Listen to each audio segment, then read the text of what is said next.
Bienvenue sur Éclosion entrepreneuriale, le podcast pour toutes celles et ceux qui souhaitent se lancer dans l'aventure entrepreneuriale ou ceux qui viennent tout juste de se lancer et qui ont envie de partager leur histoire passionnante.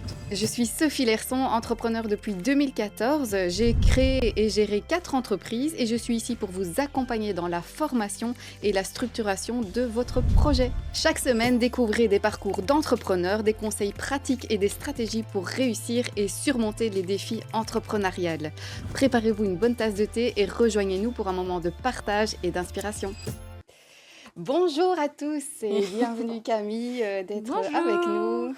Ça me fait super plaisir de te recevoir aujourd'hui. Merci, écoute, moi aussi ça me fait hyper plaisir d'être là, c'est génial comme opportunité, donc merci à toi de m'avoir invitée et surtout d'avoir pensé à moi. Avec grand plaisir. Alors tu es bien installée, ta petite tasse de thé est prête? Ouais, super, un très bon thé de chez les Télis de Sophie, merci à toi pour cette dégustation. Avec grand plaisir. Alors Camille, aujourd'hui si je t'ai invitée, Yes.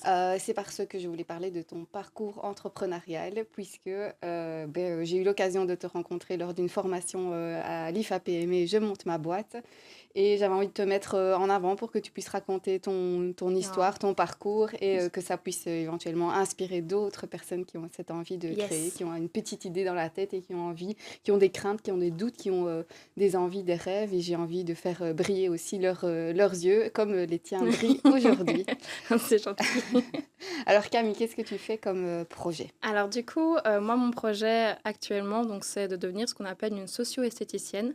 Donc en fait, c'est une personne qui va prodiguer des soins qui sont beaucoup plus axés sur le bien-être que la beauté comme les esthéticiennes classiques et qui sont donc des soins qui sont destinés aux personnes qui ont des besoins spécifiques. Donc ce sont des personnes dans les hôpitaux, des personnes qui ont des handicaps, handicaps mentaux, handicaps moteurs, des personnes qui sont en maison de repos, enfin voilà, hein, toutes ces petites personnes qui ont vraiment besoin d'aide et qui ont besoin de soins et de se sentir un peu plus normal entre guillemets. Ouais, je comprends. Donc voilà. Félicitations. Merci. Je crois que par rapport à ton projet, vous n'êtes pas nombreuses à Non, faire ce genre d'activité. non, la socio-esthétique, c'est vraiment quelque chose qui est enfin en train de se faire connaître, on va dire. Donc, il y a plusieurs hôpitaux qui proposent ça, principalement pour les personnes, enfin les patients en oncologie, mais c'est pas du tout reconnu. Donc ça, par contre, c'est dommage parce que c'est quelque chose qui pourrait être reconnu par l'État et surtout par la mutuelle, mais c'est pas encore le cas. Donc, j'espère qu'un jour, dans un futur proche, ce sera le cas. Mais du coup, non, c'est vraiment pas quelque chose qui est connu. Mais ça mérite en fait d'être connu parce que c'est quelque chose qui est hyper important pour les personnes qui ont ces besoins spécifiques. Oui, je crois que ça vient aussi d'un besoin familial, une histoire Oui, familiale. en effet. Du coup, en fait, c'est ma grande sœur, donc la première de ma fratrie, qui a un handicap moteur. Donc, depuis la naissance, elle est handicapée. Et du coup, de base, nous, on est de Bruxelles. Donc, moi, j'ai emménagé dans la région de Mons. Et elle m'a suivie. Donc, il y a quelques mois maintenant. Et en fait, on s'est rendu compte qu'il n'y avait aucune esthéticienne qui venait à domicile pour lui prodiguer des soins comme on avait, donc, comme elle avait à Bruxelles. Et du coup, en fait, j'ai commencé à lui prodiguer des soins et j'ai adoré ce contact. Genre vraiment, j'ai toujours adoré la beauté, le maquillage et les soins. Mais là, le fait de pouvoir en prodiguer à des personnes, je sais pas, je suis vraiment tombée mais amoureuse de ce moment privilégié avec elle. Et je me suis vraiment rendu compte que c'était un besoin pour elle, en fait, de pouvoir faire comme toi et moi, prendre soin de sa peau tous les jours et juste pouvoir avoir un petit massage de temps en temps et un petit masque, comme tout le monde, quoi. Et bien Camille, on Donc boit voilà. tes paroles. Alors dis-moi, tu avais ce rêve d'entrepreneur depuis longtemps? Ouf. Pas du tout. Alors moi, de base, c'était vraiment pas du tout mon but. Donc moi, de base, j'avais un boulot un peu classique. Enfin, j'étais technologue de laboratoire. Donc j'ai fait mes études comme tout le monde parce qu'il faut faire des études. Je suis devenue technologue. J'ai travaillé 3 ans dans 3 hôpitaux différents. Et c'était assez compliqué parce que moi, je me voyais travailler, enfin faire mes 40 ans de carrière dans le même hôpital et vraiment avoir un boulot classique, métro, boulot dodo, ça me dérangeait pas du tout. Mais au final, les choses ont je sais pas trop comment expliquer, mais le chemin a fait son chemin et du coup, j'ai eu un burn-out où je me suis mis en arrêt et je me suis un peu forcée, on va dire, à retravailler derrière pour la petite pression sociale, on va dire, de me dire, OK, j'ai 25 ans, je peux pas être à l'arrêt à la mutuelle. Donc j'ai commencé à travailler, j'ai commencé à coudre et je me suis dit, bon, j'aime bien. Du coup, j'ai commencé à faire des textiles de bain en me disant, bon, je vais accompagner les gens, encore une fois, dans les séances de soins de visage. J'ai atterri à l'IFAPME, donc avec toi. Et en fait, au fur et à mesure, je me suis rendu compte que la couture, c'était plus un hobby qu'une passion. J'ai commencé à chercher ce que je voulais et puis le destin a bien fait les choses. Ma sœur est arrivée Et vraiment, c'est arrivé comme ça, quoi. OK, à 25 ans, ça t'arrive, comme ça. Comment ça se passe? Comment tu vis, le fait de: «OK, j'étais employée, je fais un burn-out et puis j'ai une idée, un projet» et comment on met en place, les choses? Comment ça se passe? Bah écoute, moi, du coup, mon parcours, il est assez atypique, on va dire, parce que je me suis vraiment lancée sur un coup de tête sans trop réfléchir et j'ai commencé à nager dans cet océan de l'entrepreneuriat, ne sachant absolument pas ce que j'étais en train de faire. J'ai eu de la chance d'être beaucoup soutenue par mes proches. Ça, honnêtement, je dois avouer que j'ai eu beaucoup de chance, donc ils étaient là pour me soutenir. Et en fait, au début, je faisais beaucoup de salons, donc c'était l'été quand j'ai commencé, donc de avril à mai, on va dire que je produisais. Et de mai à septembre, du coup, j'ai fait que des salons en extérieur. Et je me suis pris beaucoup, beaucoup de murs, beaucoup de flops, beaucoup de personnes qui trouvaient ça très beau, mais qui savaient le faire eux-mêmes. Parce que du coup, bah, il y a eu le Covid avant, donc beaucoup de monde se sont mis à la couture, ont fait des textiles eux-mêmes. Et du coup, ben, mes textiles n'étaient pas ce dont ils avaient besoin. Et du coup, je me suis retrouvée en fait, avec mon idée, mon envie de faire quelque chose et de travailler. Et surtout, l'envie de ne plus travailler en laboratoire. Mais je ne savais pas comment faire. Et en fait, je pense que c'est une pub que j'ai vue, je ne sais plus si c'est à la télé ou sur YouTube ou quoi, mais j'ai vu une pub pour l'IFAPMI pour Je monte ma boîte. Et je me suis dit, mais encore une fois, c'est le destin. Mmh. Voilà, moi, j'y crois beaucoup au destin et tout ça. Et genre, vraiment, je me suis dit, en fait, ça me parle, c'est ce dont j'ai besoin. Du coup, j'ai envoyé un mail et du coup, c'était à Charlotte. Une heure après, elle m'a répondu et le lendemain, j'avais pris rendez-vous pour aller la voir et m'inscrire. Ouais. Donc clairement, avant la formation, moi, je nageais dans je sais pas ce que je fais, je sais pas ce qui se passe. J'ai un numéro de TVA, je sais pas ce que ça veut dire, je sais Ouais. pas qui je dois rendre des comptes, mais je suis là. Donc ouais, moi, mon parcours était hyper compliqué avant je monte ma boîte. Et puis après, je monte ma boîte, ça m'a vraiment donné en fait toutes les barrières, tout le chemin, ça a tout construit pour moi. Enfin, avec moi, bien sûr, mais on a vraiment tout construit ensemble. Et du coup, maintenant, je sais comment faire, où je dois aller. Enfin, j'ai vraiment toutes mes barrières de sécurité qui sont là pour m'aider dès que je chavire un peu, on va dire. Super.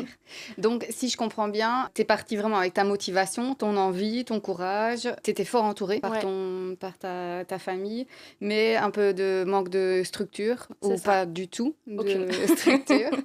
Et ben, du coup, tu as commencé à paniquer par Ouais, rapport ah ouais, à ouais. ça. Ouais. Paniquer, c'est un très bon mot. Ouais. Déjà de base, je suis quelqu'un d'assez anxieuse, très impulsive aussi. Du coup, c'est les deux ensemble, ça a vraiment pété à un moment. Et c'est l'IFAPME qui m'a me remotivée en fait, parce que du coup, j'avais perdu toute confiance en moi. Et du coup, ouais, clairement, t'as trouvé les bons mots. J'ai paniqué. Je pense que quand je voyais Charlotte, c'était limite mon dernier espoir quand j'ai eu ce rendez-vous avec elle, parce que j'étais là. Enfin, je lui ai dit, ça va pas avec vous, je ne sais pas ce que je vais faire.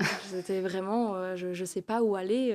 Ce qui est clairement atypique, effectivement, c'est que tu aies pris ton numéro de TVA Ouais, un peu peut-être sur un coup de tête, oui, comme ça. un Et peu mais trop tu tôt. t'es lancée, quoi. Tu es Ah allée ouais, sur un non, marché, tu as vraiment, été vendre tes c'est... produits Ouais. sans peut-être aucune crainte, vraiment en te disant, bah, j'y vais Oui, et on verra, advienne que mais pourra. pardon, je vivais un peu dans le monde des bisounours. J'aime bien dire cette phrase parce que d'un côté c'est mignon, mais d'un autre côté du coup c'est un peu dangereux.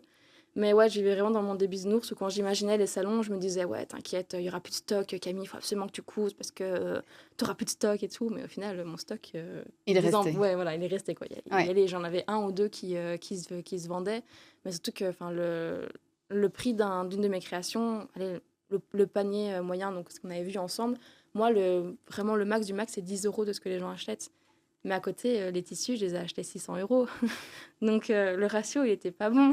Bon, alors on entend déjà des mots ratio, panier Oui, moyen. Je crois que l'IFAPM pardon. t'a aidé à justement Ouais, mettre des mots là-dessus. ouais, Si ouais. je me souviens bien, en début de parcours, tous ces termes-là étaient peut-être, Ouf, je ou en comprenais tout cas la rien. réponse à ces termes-là était Je un peu savais pas, ouais. inconnue. Non, c'est clair. Oui, c'est vrai qu'avant ça, j'avais aucune idée. Enfin, vraiment, je vivais mon moment, c'était cool, je cousais. Enfin, du coup, Ouais. j'étais en arrêt, donc j'avais le temps aussi. C'est aussi ça qui est important à dire. Et je me suis lancée, je me suis dit, bon, qu'est-ce que j'ai à perdre? Alors on Donc, peut le ouais. dire, tu t'es lancée, t'as pas vraiment eu de peur, elles sont venues Ouais. après. Si tu avais un conseil à donner aux personnes ben, justement qui ont, elles, peur de se lancer, et qu'est-ce que tu pourrais leur donner comme conseil?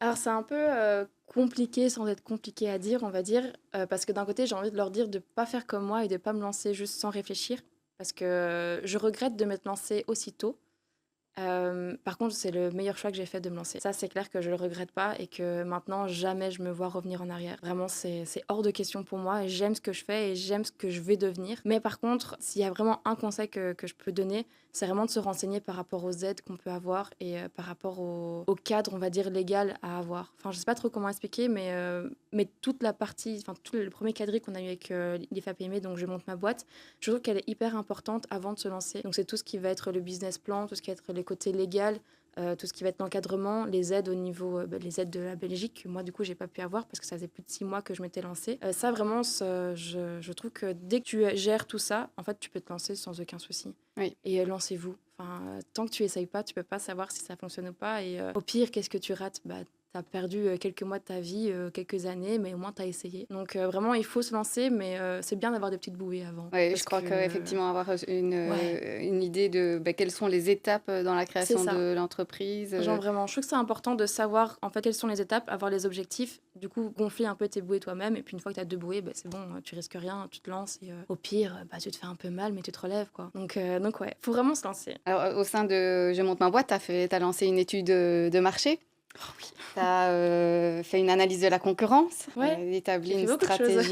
une stratégie commerciale avec un plan financier. Ouais, ouais, beaucoup Comment de ça s'est chiffres. passé, ce plan financier? Moi, c'était catastrophique le plan financier. Parce que du coup, au départ, bah, j'étais sur les textiles de bain et comme j'ai dit, bah, je vendais pas beaucoup. Enfin, même si je vendais beaucoup, l'argent que j'avais en retour n'était pas énorme parce que le prix d'un coton, par exemple, c'était mon truc principal, bah, c'est 2 € le coton démaquillant. Mais il faut en vendre beaucoup pour pouvoir en vivre. Et du coup, le plan financier, moi, il m'a fait beaucoup peur, extrêmement peur même, parce que je me suis rendu compte qu'il fallait que je travaille non-stop pour avoir un salaire minimum. Et du coup, c'est là que j'ai commencé à me remettre en question, à me dire, OK, il faut que je réfléchisse à ce que je vais faire. Est-ce que je fais d'autres produits qui sont du coup plus grands, plus qualitatifs, ou est-ce que je fais totalement autre chose? Du coup, oui, ce mois de décembre a été très compliqué parce qu'en même temps, j'ai fait aussi des salons où, pareil, je me suis dit que j'allais tout vendre et que tout irait bien, j'aurais plein de clients et en fait, je les ai pas eus. Et du coup, le plan financier, il a un peu cassé, on va dire, le moral. Mais en même temps, je suis hyper contente de l'avoir fait et surtout d'avoir fait avec Je monte ma boîte parce que ben, vous étiez là, les formateurs. Et du coup, quand j'ai repris en janvier, en fait, tout le monde m'a vraiment boosté pour me dire non, Camille, garde la motivation, on trouvera quelque chose. Enfin, il y a toujours une solution en fait. Dès que ça paraît compliqué, dès qu'il y a un truc qui fonctionne pas, il y a toujours une solution. Et je crois que tu as C'est trouvé la Ah ouais, solution. j'ai trouvé. Là, à Moi, ce je me niveau-là, retrouve un peu dans ton exemple parce que, comme je l'explique en début de parcours, moi aussi, j'avais fait mon plan financier il y a 12 ans. Et à l'issue de cet exercice, ben, c'était pas rentable, ou en tout cas, c'était ouais. difficile de gagner sa vie de la vente de thé. Et du coup, bah, j'avais, complètement retourné mon projet pour que ça en devienne une activité d'abord, sur le côté rentable, et puis après 3 ans, j'ai eu, bah, la chance, que ça devienne rentable et que ça puisse devenir, mon activité et mon business, Ouais. principal. Mais donc je me retrouve, vraiment là-dedans, et je pense que c'est ça aussi, qui est important pour, les personnes qui veulent se lancer et qui, bah, font face à cet exercice du plan financier qui n'est pas toujours, rose. C'est de se Ouais. dire, bah, si l'exercice est négatif, comment est-ce que je peux le rendre positif, Ouais. en essayant d'enlever ses œillères et de se dire comment est-ce que je pourrais regarder les choses différemment, créer du business autrement, créer un chiffre Ouais, d'affaires c'est ça. autrement. Mais je pense que c'est un des trucs le plus compliqué, mais je pense que c'est dans tout parcours de vie. Le plus compliqué, comme tu dis, c'est d'enlever les œillères, en fait. On est dans sa zone de confort, on est bien, on est au calme. Et dès qu'on met un pied dehors, en fait, on a ce petit stress, cette anxiété de est-ce que ça va fonctionner, est-ce que ça va pas fonctionner, qu'est-ce qui va se passer? Mais je pensais que ça irait bien, en fait, ça fonctionne pas. Oui. Mais moi, c'est un truc, je sais plus trop qui m'a dit ça, je pense même dans un film ou dans un livre que j'ai vu ça. Mais en fait, quand ça fait mal, c'est que ça a fonctionné. C'est bête, mais c'est un peu comme dans une quête, quand tu regardes un livre d'histoire, pas d'histoire vraie, mais un livre d'histoire fantasy, pardon.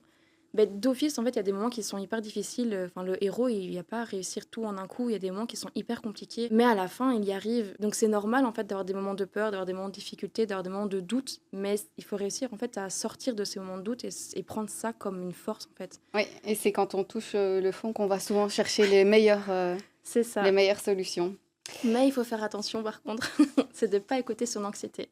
Ouais. Parce que quand tu es en train de dégringoler, ton anxiété est là en mode ok, d'accord, tu vas faire ça, ça, ça, ça, ça, ça, ça. Et en fait, il faut réussir à souffler et en fait à accepter de toucher le fond, de respirer, de voir clair et de te relever. Parce que Ouais. parfois, trop écouter toutes les idées que tu as en tête et qui sont juste là à cause de l'anxiété pour Anxiogène. te... Ouais, Ouais. c'est pas bon. Non.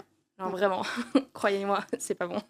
Et en parlant de stratégie et de technique au niveau du marketing, bah, tu as, j'imagine, testé certaines choses suite au lancement de ton entreprise. Ouais. Tu peux nous raconter? Alors moi, c'est un peu compliqué. Du coup, on a essayé ensemble, donc pendant je monte ma boîte. Et les réseaux, c'est vraiment pas pour moi. Je sais que je dois absolument le faire, mais moi, c'est un vrai... Enfin, mon boulot, avec les soins, c'est vraiment le contact humain que j'aime. C'est ça que j'adorais avec les salons, par exemple. Et les réseaux, j'ai vraiment du mal, en fait, à me forcer à avoir ce côté qui n'est pas réel, où je suis pas en contact direct avec les gens. C'est d'ailleurs pour ça que que j'adore la socio-esthétique, où du coup, on travaille dans les hôpitaux, on travaille dans les maisons de repos, on travaille directement avec les personnes. Du coup, moi, au niveau marketing digital, j'ai beaucoup de mal.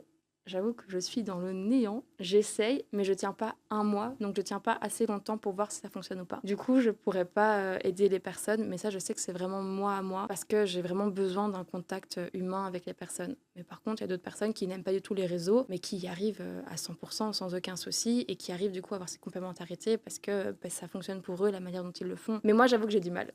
Alors, c'est Donc, vrai que si j'avais un conseil, c'est d'utiliser cet outil qui est le marketing digital. On a la chance de pouvoir les utiliser à foison. Et si c'est quelque chose que tu n'aimes pas, bien pourquoi pas, en tout cas, en déléguer une ouais, partie dès que le c'est ce qui est budget te le prévu. permettra. Exact. Toujours avec authenticité. Créer ton Ouais. marketing Ouais, non. authentique avec, en fait, raconter ton histoire comme tu me la racontes ici. Ouais, je sais. Mais en fait, ça, tu vois, j'aime bien. Mais par contre, prendre mon téléphone et me filmer ou faire une story, c'est plus compliqué. Mm. Je sais pas pourquoi, il me manque la personne qui est devant. Enfin, j'arrive pas en fait à imaginer les personnes qui sont devant moi et qui vont m'écouter. Eh ben, écoute Camille, C'est... la prochaine fois que tu filmes une story, tu t'imagines, voilà, ancre ce moment, Allez, tu Sophie. t'imagines Sophie est là et je lui raconte mon histoire. Ouais, c'est C'est vrai, je d'accord? pourrais essayer. Alors, dernière Merci. question pour toi, quels sont tes projets futurs et qu'est-ce qu'on peut te souhaiter?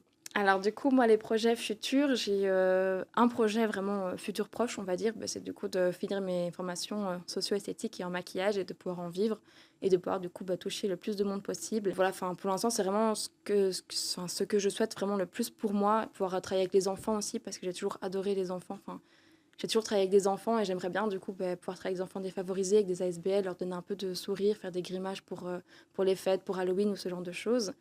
Et à plus long terme, j'ai un petit souhait, je sais pas trop si c'est réalisable, c'est un petit truc qui est venu, mais j'aimerais bien en fait travailler en lien avec les services infirmiers à domicile. Et du coup, c'est en fait, on va dire un peu jumeler les infirmiers et du coup les socio-esthéticiennes et en fait leur permettre d'avoir non pas des soins infirmiers, donc qui les infirmiers eux vont les laver, mais avoir du coup et l'infirmier et la socio-esthéticienne qui vient à notre moment pour du coup lui prodiguer le soin quotidien, lui laver les dents, lui laver les oreilles, laver ses cheveux, enfin bien laver ses cheveux, lui faire des tresses, lui faire... voilà, là, je pense à ma sœur en disant ça parce que je sais qu'il y a quelque chose qu'elle aime bien. Mais pour toutes les personnes, les infirmiers, malheureusement, n'ont pas le temps pour l'instant de prodiguer des vrais soins aux personnes. Et c'est même eux le disent, c'est horrible pour eux. C'est vraiment... ils n'ont pas le temps, et c'est des machines, ils doivent courir. Et du coup, ça se ressent énormément au niveau des patients qui n'ont pas droit à des soins humains et à ce contact, en fait, à cette oreille qui va être vraiment attentive pour eux. Et du coup, j'aimerais bien pouvoir jumeler les deux ensemble pour que ces personnes qui sont du coup isolées et qui ne peuvent pas prendre soin d'eux eux-mêmes puissent en fait avoir un vrai moment de bien-être et un vrai moment humain. Oui. Donc voilà. On peut te retrouver sur tes réseaux? Oui, on peut me retrouver du coup sur mes réseaux. Donc je me rends compte que je n'ai même pas encore dit le nom de ma marque. Donc ma marque c'est Avrenity, enfin ma marque, ma société ou mon entreprise, je sais pas trop comment on doit le dire. Mais du coup c'est Avrenity et en fait c'est la contraction de Havre de sérénité, donc Serenity en anglais. Et du coup c'est Havre et puis Nity. On remettra le lien Donc, voilà. dans le Ouais. podcast. Donc, du coup, Et c'est accessible à tout le monde. Toute personne qui souhaite un soin Toute à personne. domicile peut Ouais. faire appel Ouais, à c'est tes ça. doigts de fée. Et du coup, ouais, donc c'est toute personne, vraiment, je suis ouverte à tout le monde, que ce soit des enfants, des hommes, des femmes, des personnes âgées, des personnes avec des handicaps. Enfin, vraiment, je suis ouverte à tout le monde. C'est vraiment mon envie, c'est de toucher le plus de personnes. Je tiens juste à préciser que moi, c'est vraiment des soins qui sont axés sur le bien-être et non pas des soins de beauté. Donc, si vous voulez des soins parce que vous avez des problèmes de peau, c'est pas moi qui vais pouvoir vous aider. Par contre, je serais ravie de vous écouter, de vous aiguiller vers d'autres personnes.